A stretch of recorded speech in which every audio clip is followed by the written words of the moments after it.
with the wonderful Steve Wright, who is Acting Data Protection Officer at the Bank of England. Steve, you've been in privacy before it was the popular thing to do. Mm-hmm. How do you think things have changed? Well, naturally, there was a massive amount of work to get us ready, all organisations, to get us over the line for May the 25th of this year. I think after that, following that, there was a period of just sighing and relief as we'd all got over the line, like just after completing a race, because it was a bit of a race.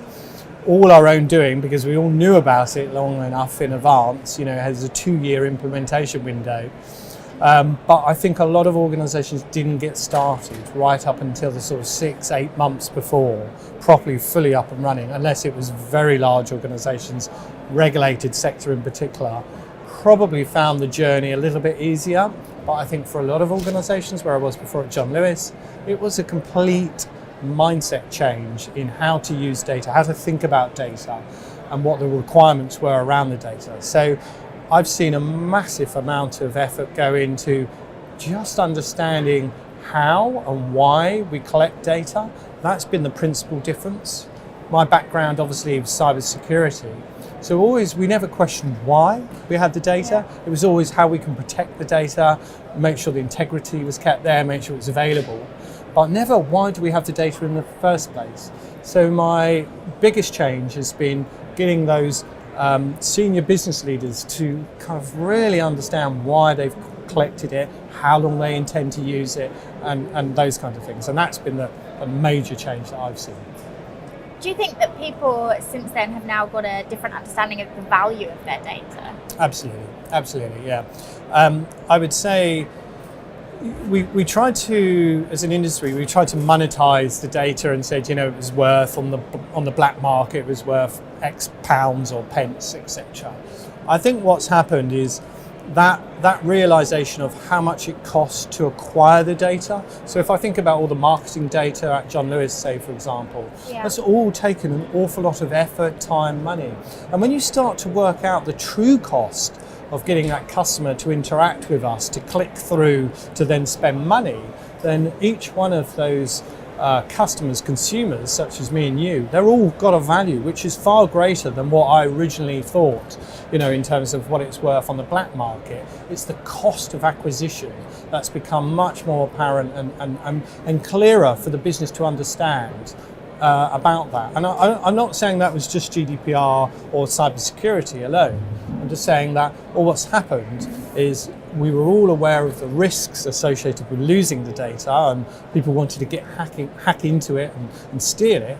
Now with GDPR, we're now actually working out, okay, what data do I need to get rid of because the cost of acquisition is too high, or the legal grounds of which I've got the data is not technically correct, and I need to go through this arduous exercise to now make sure that it's legally compliant and I'm doing the right things with the data. I think added to that is us as consumers have become far more aware with GDPR about our rights. Yeah. And that in turn has pushed that back onto the data protection officer, onto the CISO, to go, well, hang on a minute, you can't just take my data and do what you want with it. I have some fundamental rights, and I need to make sure that you're being, doing the right by me as a consumer, as a customer. And that's been the real sea change that I've seen, especially in the last 2.5 years. Now, you probably have a better insight into this than most, being in a customer-facing organisation previously. Do you think customers do now care, or do you think they're a little bit fatigued by news of the breaches, all those emails they got in the run-up to May 25th? Definitely fatigued. I can't even mention GDPR at home. It's like a swear word. It's banned. It's banned. So absolutely. But I think everybody has recognised, and let's be honest, a lot of our friends across the pond in the US are more nowadays waking up to the fact that, hang on a minute, we have operations in Europe somewhere. We have to comply with these rules. What are these rules? Europe has rules? Yes, exactly.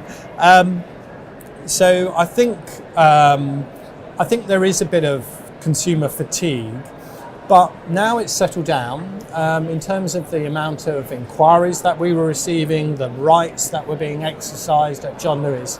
That peaked just around that time and afterwards, and now we're settling down into the norm. Now, what's interesting is the norms have now gone from, say, 200 to 300 inquiries or actions to sort of several hundred to 1,000 per month. So it's much greater uplift in making sure those rights are enabled and following that through. And of course, you've only got 30 days to do it. So suddenly you've gone from being a sort of not laissez-faire, but certainly much more relaxed, to suddenly there's now, you have to make sure you're doing it, otherwise they have good grounds to go to the ICA and complain about you if it's taking too long. Yeah. Okay. So as we're going through into next year, I mean, we've yet to see the first fine under GDPR and everything else. What do you think is going to happen? Do you think we're going to see that? I definitely think we're going to see that. I think it is a case of watch the ICO and what they do and who they go after. There are some cases that I hear about on the grapevine that are rumbling. I think the ICO will want to make sure whatever the test case is, that it's watertight, that the first one doesn't get kicked out or it doesn't get referred. So they're going to want to make sure it's absolutely, slam dunk. Unfortunately for British Airways, they could be the first because obviously it happened. It just depends when it originally happened. We don't know that yet. So it's definite this year. I'm not sure we're going to see that, I think, but Q1 is my guess. And then going forward, I think we're also going to see the outcome of the Morrison's case. Obviously with the class action, I think that's going to be the first litigious kind of action that we're going to see being brought by the employees, still current employees of Morrison's, and that would be an interesting one as well, because that could set quite a precedent in terms of the sort of ambulance chasers type of PPI scams and all these law firms that are suddenly offering, have you suffered a breach? If so, ring this number to get your claim back here. So I think we're in for some interesting times in 2019. Now, having said that, the big elephant in the room, of course, is Brexit. And that's consuming both the government and the regulator. And that's sort of causing everyone to take their eye off the ball, really. So I would say post-March, depending whatever the outcome, we're going to see quite a flurry of activity in those following months. I think April is going to be a very busy time for all of us, and it's going to be an interesting space to watch. And then further on, more on the horizon, we've got the e-privacy directive, which they wanted to push through to be released.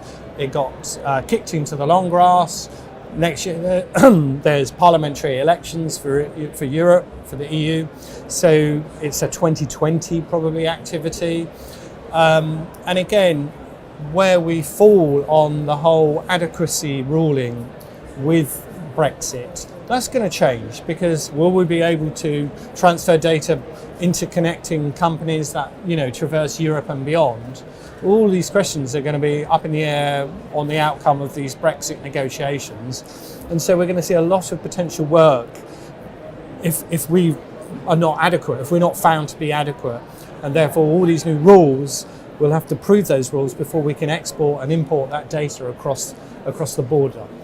So interesting times ahead, I'm afraid, and no, it's certainly not going to be resting, that's for sure. Great. Well, thank you very much for talking to me this morning, and I think you've given us some really good insights on what's coming up. Thank you.